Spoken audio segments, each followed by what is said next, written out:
সালাম আলাইকুম। সাবধান হন, বিএনপির নেতাকর্মীরা আওয়ামী লীগকে খুঁজছে। আপনি যদি আওয়ামী লীগ হন তাহলে সাবধান হন। কেমন সাবধান?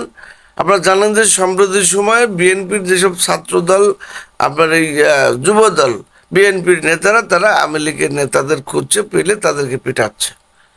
আমি এইসব বিএনপির নেতাদের উদ্দেশ্যে বলছি, যারা বিএনপি করেন, ভালো করে শোনেন। আপনি বিএনপি করেন, এখন আওয়ামী লীগের কোনো নেতা খুঁজে পেলেন যারা শেখ হাসিনা আমলের সময় আপনার অপরাধ কায়েম করেছিল, পদে ছিল, তো তাদেরকে ধরে আপনি পেটাচ্ছেন। এখন এই যে পেটানোর ফলে আপনার এখানে প্রতিহিংসার রাজনীতি তৈরি হচ্ছে কিনা, সমাজে কোনো ভায়োলেন্স তৈরি হচ্ছে কিনা, সেটাকে আপনি পরিমাপ করছেন কিনা তাই বলেন। আপনি যদি পরিমাপ করতে না পারেন তাহলে কিন্তু হবে না। সুতরাং আপনি এই যে পেটানোর ফলে এটা ভায়োলেন্স তৈরি হচ্ছে কিনা, অর্থাৎ ভয়, সমাজে একটা ভয়ের সৃষ্টি হচ্ছে কিনা, বা এই আপনার মব জাস্টিস তৈরি হচ্ছে কিনা, সেটা কিন্তু আপনারা জানেন। বর্তমানে তারেক রহমান উনি কিন্তু প্রতিহিংসার রাজনীতিকে বর্জন করেছেন। আমরা বিএনপির নেতাদের বলবো, আমরা আওয়ামী লীগের পক্ষে কথা বলছি না, এই ভিডিওটা আওয়ামী লীগের পক্ষে নয়। অর্থাৎ কোনো আওয়ামী লীগকে যদি খুঁজে পান যারা এখনো ধরাছোঁয়ার বাইরে রয়েছে, তাদেরকে আইনে আইনে দিয়ে দেন, আইনে ধরিয়ে দেন যে যে অপরাধী ছিল, এই সমস্যা করেছিল, তার নামে মামলা করেন।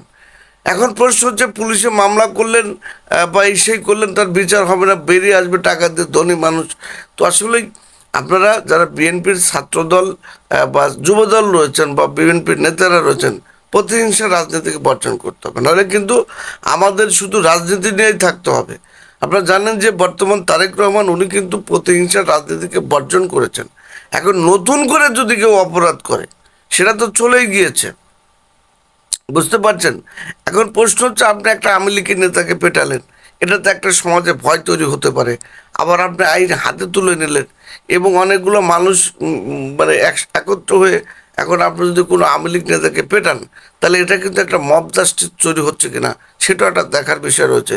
সুতরাং বাংলাদেশ ছাত্রদল, ছাত্র যুবদল, এটা অবশ্যই তারেক রহমানকে অনুসরণ করতে হবে। নইলে কিন্তু এই যে ছাত্রলীগের মানে বেহায়াপনার জন্য, বেপরোয়া হওয়ার জন্য কিন্তু আপনারা দেখেছেন যে শেখ হাসিনার পতন হয়েছিল। তো কাজেই আমরা ছাত্র দল এবং যুব দলকে আহ্বান জানাবো, আপনারা যদি আওয়ামী লীগের যারা খারাপ কাজ করেছিল তাদেরকে খুঁজে পান, আপনার উপর টর্চার করেছিল, মিথ্যা মামলা দিয়েছিল, তো আসলে যারা ছাত্র আপনার দল বা যুব দলের যারা বড় বড় সিনিয়র শিক্ষিত নেতারা রয়েছেন, আদর্শবান, যারা তারেক রহমানকে অনুসরণ করছেন, তাদের কাছে বিচার দেন, পুলিশের কাছে দেন।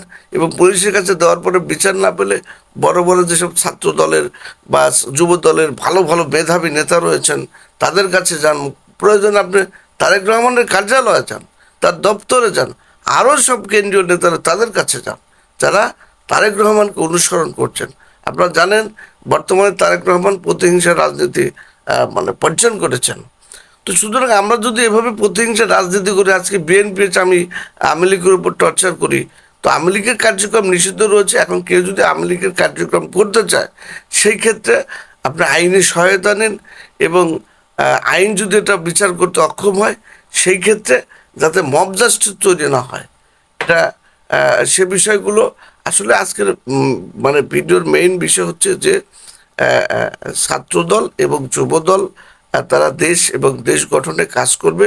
কোনো ধরনের মব জাস্টিস তৈরি হয়, কোনো ধরনের প্রতিহিংসা তৈরি হয়, এই ধরনের কাজ থেকে আমরা আশা করি বিরত থাকবে এবং জনাব তারেক রহমানকে অনুসরণ করেই তারা রাজনীতি করবে। আর যারা শেখ হাসিনার সময় অবৈধ করেছিল, অবশ্যই তাদেরকে আইনের আওতায় আনতে হবে এবং তাদের বিচার অবশ্যই নিশ্চিত করতে হবে। সবাই ভালো থাকবেন। আল্লাহ হাফেজ।